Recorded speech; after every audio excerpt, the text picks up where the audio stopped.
yaitu akuntansi untuk bahan baku sisa.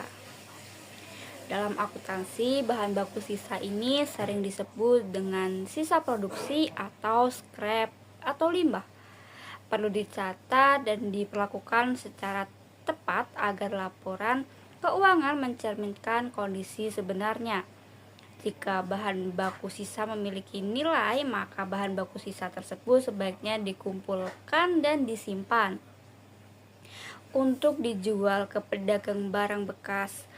Barang baku sisa tidak dapat dihilangkan, tetapi juga tidak dapat diabaikan. Jumlah bahan baku sisa sebaiknya ditelusuri sepanjang waktu dan dianalisis untuk menentukan apakah hal tersebut terjadi karena penggunaan bahan baku yang tidak efektif dan apakah inefisiensi ini dapat dihilangkan, paling tidak sebagian jika tidak seluruhnya. Jumlah yang diperoleh dari penjualan bahan baku sisa dapat dipertanggungjawabkan dengan berbagai cara, selama alternatif yang dimiliki digunakan secara konsisten di setiap periode. Mengapa perlu dicatat? Pencatatan bahan baku sisa ini penting karena 1. Menunjukkan efisiensi proses produksi. 2. Mempengaruhi harga pokok produksi atau HPP. 3. Menghasilkan pendapatan tambahan untuk pengendalian dan audit internal. Akuntansi untuk biaya barang cacat. Apa itu? Barang cacat adalah unit yang dihasilkan dalam proses produksi, di mana produk yang dihasilkan tidak sesuai dengan standar mutu yang ditetapkan. Tetapi secara ekonomis, produk tersebut dapat dikeluarkan untuk memperbaiki lebih rendah dari nilai jual setelah produk tersebut diperbaiki. Barang cacat dapat disebabkan oleh: pertama, tindakan pelanggan, seperti penggantian spesifik setelah produksi dimulai atau keharusan untuk memperbaiki dalam toleransi yang sangat ketat. Kedua, kegagalan internal, seperti keserobohan karyawan atau usangnya peralatan. Yang ketiga, ada barang cacat yang disebabkan oleh pelanggan. Jika barang cacat terjadi karena tindakan tertentu yang dilakukan oleh pelanggan, maka hal tersebut tidak boleh dianggap sebagai biaya mutu perusahaan. Tetapi pelanggan sebaiknya membayar jenis barang cacat tersebut. Biaya tidak dapat tertutup oleh penjualan barang cacat, sebaiknya dikeluarkan dari biaya pesanan.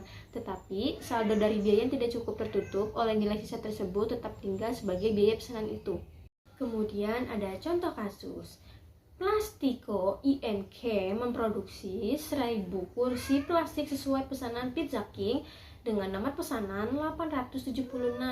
Namun setelah 100 kursi diproduksi, pelanggan minta ubah desain. Akibatnya 100 kursi pertama jadi cacat, tidak bisa dipakai untuk pesanan. Tapi 100 kursi cacat ini dijual sebagai barang bekas seharga $10.000 per unitnya dengan total $1.000. Maka Plastiko buat 1000 kursi baru lagi sesuai pesanan desain baru untuk memenuhi pesanan.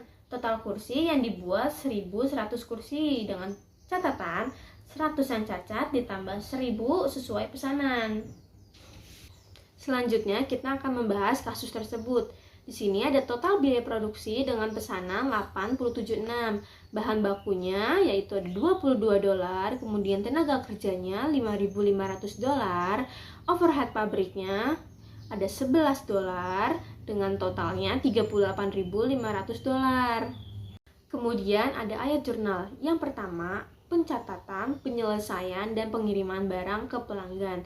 Karena 100 kursi cacat dijual seharga $10 per unit, maka nilai itu dicatat sebagai persediaan barang cacat. Jurnalnya itu persediaan barang cacat $10 dikali 100 sama dengan $1000. Harga pokok penjualannya $37.500, barang dalam prosesnya itu $38.500. Artinya $1000 nilai barang cacat dipisahkan dengan total biaya produksi. Sisanya itu $37.500 adalah HPP atau yang bisa disebut harga pokok penjualan untuk pesanan utama. Yang kedua itu ada pencatatan penagih kepada pelanggan. Barang dijual ke pelanggan dengan markup 150% dari HPP, yaitu 150% dikali $37.500 dengan total $56.250. Jurnalnya ada kas atau piutang di debit dengan total $56.250, kemudian di kreditnya ada penjualan dengan total $56.250. Ketiga, ada saat barang cacat dijual, yaitu 100 kursi cacat dijual dengan senilai $1.000 dengan jurnal kas atau piutang di debit seharga $1.000, kemudian di kreditnya persediaan barang cacat dengan total $1.000. Barang cacat yang disebabkan oleh kegagalan internal. Berikut ringkasan dari teks tersebut. Jika barang cacat disebabkan oleh kegagalan internal seperti kecerobohan karyawan atau mesin rusak, maka biaya yang tidak tertutup dari penjualan barang cacat dibebankan ke overhead pabrik dan dilaporkan secara periodik. Jika biaya besar dan mempengaruhi laporan biaya produksi, dilaporkan terpisah sebagai kerugian di laporan laba rugi. Biaya produksi barang cacat dikeluarkan dari kartu biaya pesanan dan akun barang dalam proses. Jika ada nilai sisa dicatat sebagai persediaan, selisih dibebankan ke pengadilan overhead pabrik.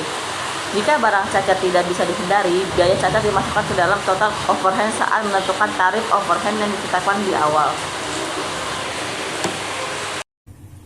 Di sini saya akan menjelaskan tentang contoh perilaku akuntansi saat barang cacat terjadi akibat kegagalan internal. Kemudian saya akan menjelaskan tentang contoh soalnya dari Plastiko memproduksi 1000 kursi plastik sesuai pesanan. Namun karena cacat pada cetakan 100 kursi rusak dan hanya bisa dijual sebagai barang bekas dengan harga $10 per unitnya. Untuk memenuhi pesanan, Plastiko memproduksi tambahan 100 kursi, jadi total produksinya 1100 kursi. Rincian biaya produksinya yaitu ada bahan baku senilai $22, kemudian tenaga kerjanya $5.500, kemudian biaya overhead pabriknya $11, kemudian total biaya produksinya ada $38.500. Kemudian di sini kita akan hitung biaya produksi per kursinya, yaitu $38.500 ditambah 1.100 kursi, jadi totalnya $35 per kursinya. Biaya barang cacatnya itu kan 100 kursi sama dengan 100 kursi dikali $35 sama dengan $3.500. Kemudian penjualan barang cacatnya itu 100 dikali $10 sama dengan $1.000. Kemudian biaya tidak tertutupnya atau kerugian 3.500 dikurang 1.000 sama dengan $2.500. Ini dibebankan ke pengadilan overhead pabrik. Biaya kursi sesuai pesanannya itu ada 1.000 dikali $35 sama dengan $35. Jurnal akuntansi. Pertama, pencatatan barang cacat yang dijual. Persediaan barang cacat $1.000, pengendalian overhead pabrik $2.500. 2. Penyelesaian pesanan pelanggan 1.000 kursi, harga pokok penjualan $55.000. Barang dalam proses yaitu $38.500. Yang ketiga, penjualan produk ke pelanggan. Penjualan 150% dikali $55 dikali 1.000 yaitu $52.500. Piutang usaha jadinya $52.500. Pengerjaan kembali yang disebabkan oleh pelanggan adalah proses perbaikan atau modifikasi terhadap produk yang telah selesai diproduksi, yang dilakukan atas permintaan khusus dari pelanggan. Permintaan ini biasanya muncul setelah produk dikirim atau selesai dibuat.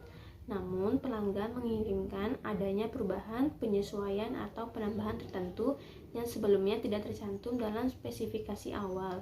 Permintaan ini bisa berupa perubahan desain atau spesifikasi teknis, ada penyesuaian ukuran, warna, atau fitur produk, kemudian ada penambahan komponen atau aksesoris tertentu.